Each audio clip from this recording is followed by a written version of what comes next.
Abu Mohamed al-Julani, ce nom évoque autant la peur que la controverse.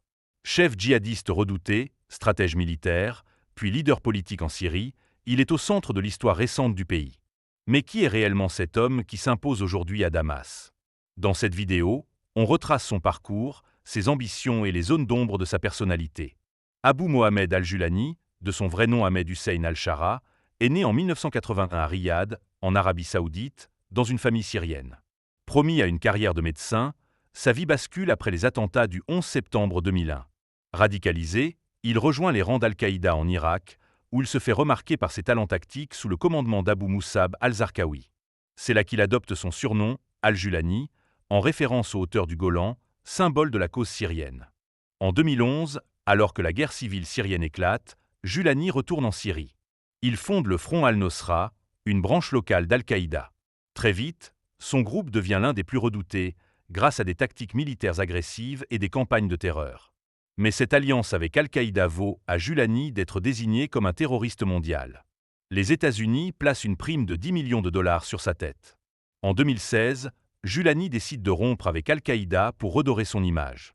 Il renomme son organisation en Hayat Tahrir al-Sham, ou HTS, et se présente comme un leader pragmatique, cherchant à stabiliser la région d'Idlib. Mais son règne y reste marqué par la répression, la corruption et des lois autoritaires. Malgré ses efforts pour convaincre la communauté internationale, son passé violent continue de le hanter. En 2024, après la chute du régime Assad, Julani s'impose comme le nouvel homme fort de Damas. Mais son ascension suscite des interrogations. Est-il vraiment un dirigeant réformateur, ou reste-t-il le djihadiste opportuniste qu'on connaît? À Idlib, des manifestations dénoncent sa gouvernance autoritaire, et la communauté internationale reste méfiante. Pour les puissances occidentales, Julani est une énigme. Doit-on le considérer comme un rebelle pragmatique, un ancien terroriste opportuniste ou un dictateur en devenir? Sa rupture avec Al-Qaïda et son virage politique brouillent les pistes. Certains voient en lui un mal nécessaire pour stabiliser la Syrie post-Assad, tandis que d'autres redoutent qu'il ne transforme le pays en un nouveau bastion autoritaire.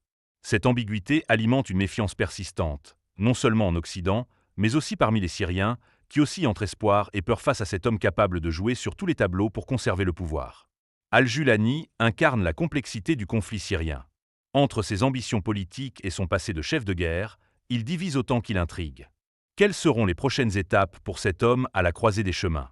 Dites-nous ce que vous en pensez dans les commentaires. Et si vous avez aimé cette vidéo, n'oubliez pas de vous abonner et d'activer la cloche pour ne rien manquer de nos analyses sur le Moyen-Orient.